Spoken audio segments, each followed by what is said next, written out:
en fait, ça faisait un petit moment que je voulais écrire une histoire de relations toxiques. J'avais envie de présenter les deux côtés de la médaille. Je voulais, en fait, trouver un moyen d'humaniser les deux côtés d'une relation toxique. Ce qui se passe souvent, c'est qu'on a le préjugé que la personne qui va être plus du côté, on va dire, narcissique, est juste quelqu'un de méchant et que la personne qui le subit est très faible. Et moi, ça m'intéressait pas, et même que c'est pas comme ça que je veux voir le monde. Je voulais comprendre les deux côtés de la psychologie. Qu'est-ce qui fait qu'on reste dans une relation comme ça? Qu'est-ce qu'on va chercher dans une relation comme ça? Et au contraire aussi, qu'est-ce qu'on va chercher dans cette manipulation-là? Parce que c'est des mécanismes de défense qui fait qu'on fait souffrir les autres de cette manière-là. Et en fait, les deux personnages, pour moi, sont dans une survie. Et donc j'étais beaucoup en recherche de comment réussir en tant que cinéaste à humaniser ces deux personnages-là et à donner envie en fait aux spectateurs de suivre ces deux personnages-là, même si ils pourraient avoir envie de s'en détacher, puisqu'on veut pas être associé à un méchant et on veut pas être associé à un faible. Et donc j'étais dans cette réflexion-là. Et en même temps, j'étais en train de devenir une grande fan de l'art de la drague. Et je m'intéressais à cette forme d'art-là pour tout plein de raisons évidentes. Et je me suis dit, ah tiens, pourquoi pas rendre mes deux personnages drague? Et là, c'est devenu vraiment intéressant parce que le personnage de Simon, en fait, est très puissant sur la scène, sur la stage, dans son personnage de drague. Et il apprend même à se connaître lui-même à travers son personnage de drague. Il est célébré sur la scène et en même temps, il est écrasé dans sa vie intime, dans sa vie de famille, par sa mère, par son amoureux. Et donc, ça le rendait moins faible. En fait, le contraste devenait super intéressant. Donc, c'est en écrivant et en faisant cet essai-là que je me suis rendu compte que j'avais mon film.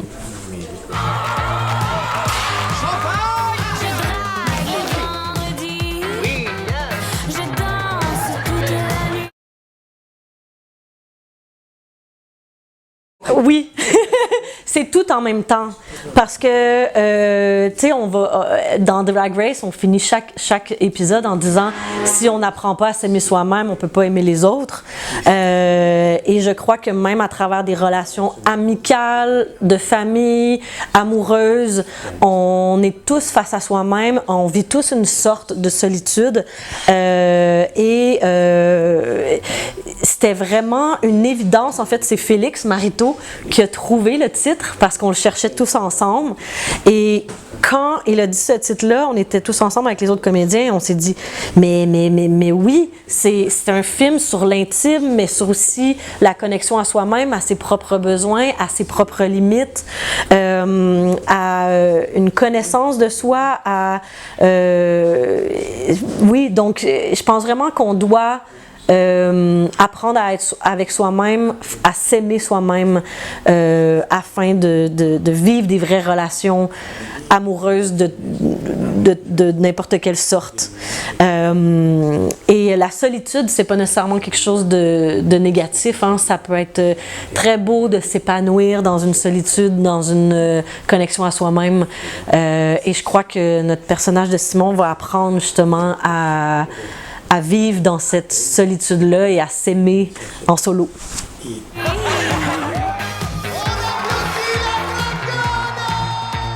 Ça fait du bien d'être anonyme un peu des fois. Ouais. Alors, c'était très important pour moi de travailler avec des comédiens queer. Tous mes personnages queer sont joués par des comédiens queer. C'était très important pour moi, du coup, de rencontrer tous les acteurs, actrices issus de la communauté du Québec. et tous les artistes drag qui étaient intéressés à peut-être jouer dans un film, même s'ils n'avaient aucune expérience. Alors, moi, je fais beaucoup d'auditions. Je fais des longues auditions aussi pour avoir le temps de connecter avec la personne. J'ai dû faire 200 rencontres pendant des mois. Et je voulais pas nécessairement des gens qui avaient déjà fait du drag, mais je voulais, c'est ça, des gens qui avaient un bagage, une expérience.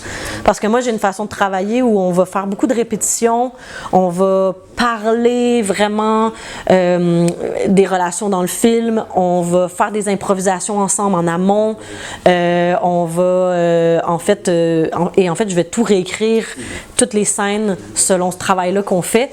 Donc, pour moi, c'était évident qu'il fallait que les gens aient une expérience queer dans leur vie pour apporter un vrai regard authentique sur l'histoire. Et donc, c'est ça, j'ai fait toutes ces auditions-là et c'était assez émouvant parce que on avait beaucoup d'acteurs, actrices, c'est leur métier d'être comédien et toute leur vie, on leur a dit « fais attention pour pas que ça paraisse trop que t'es gay ». Et ils nous disaient, au moins une fois par jour, j'avais quelqu'un qui me disait « c'est la première fois que j'ai pas à cacher que je suis gay pendant une audition. Habituellement, il faut toujours que je travaille à être passing. » Et je me disais, mon Dieu, je trouvais ça tellement bouleversant et je me disais, on n'a même pas commencé le tournage du film qu'on est déjà en train de changer des vies. Donc, je me rendais compte de l'importance et de la responsabilité que j'avais avec la production de ce film-là. Et oui, et ensuite, on a une vraie drag queen qui fait ça depuis 20 ans, Marc-André Leclerc, qui est une des drag queens de la gang. Sinon, c'est tous des comédiens qui ont toujours été intéressés, en fait, à l'art de la drague, mais qui n'en avaient jamais fait.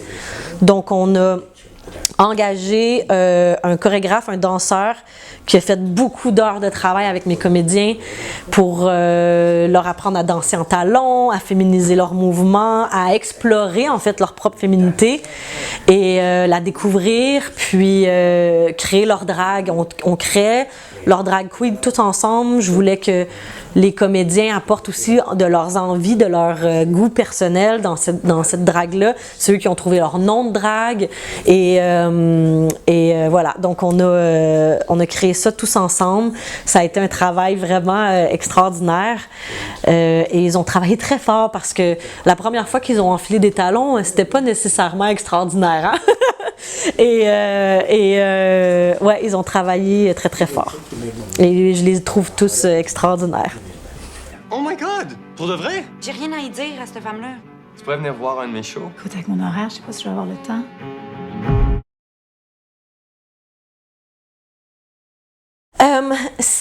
Moi, c'est jamais des décisions techniques, ce genre de choix-là. C'est vraiment des trucs de feeling. Moi, je travaille beaucoup au feeling, donc on a fait des tests caméra. On a essayé des lentilles différentes, on a essayé des formats différents. Et avec mon directeur photo, qui est très aussi... avec qui j'aime travailler pour justement sa sensibilité puis sa connexion au feeling et non pas à on va travailler à faire des belles images. Ça, nous, on s'en fout en fait. Ce qui nous intéresse, c'est de créer de l'émotion. C'est vraiment notre intérêt premier. Donc, on regardait quand on faisait des tests, puis quand on a essayé ce format-là, il se passait quelque chose, il y avait une communication de l'émotion qui était évidente et on n'a même pas eu de questions à se poser. Moi et mon directeur photo, on a dit... C'est ça, on peut pas vous expliquer pourquoi, mais nous, on ressent quelque chose, donc on pense que le spectateur va ressentir quelque chose, on y va avec ça. Je peux pas gérer tes problèmes. J'ai ni la force, ni l'envie de ça dans ma vie.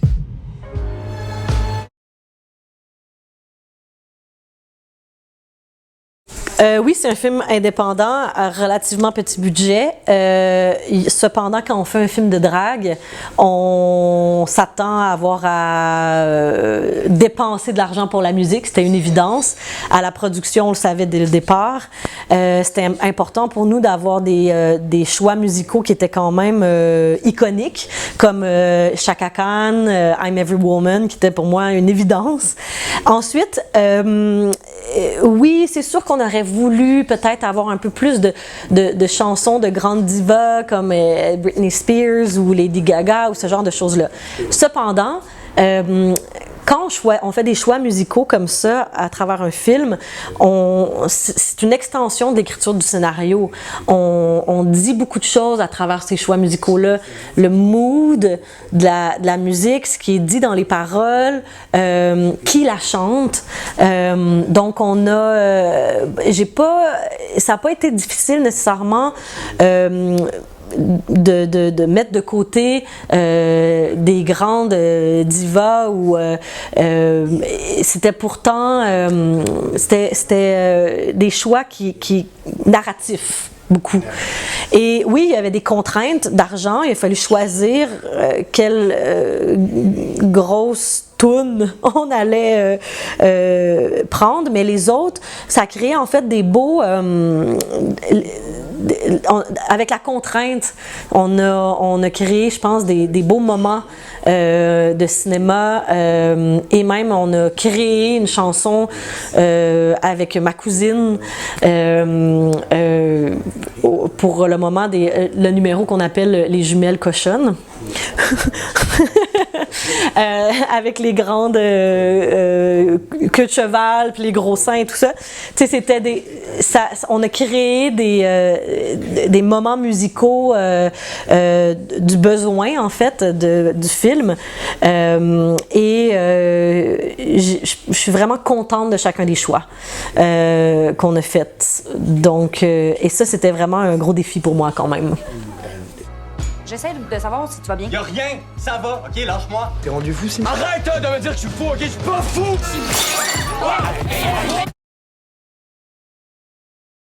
Solo, c'est oui un film queer qui célèbre la queerness dans toute sa beauté, dans tout son glamour, dans toute sa festivité en fait.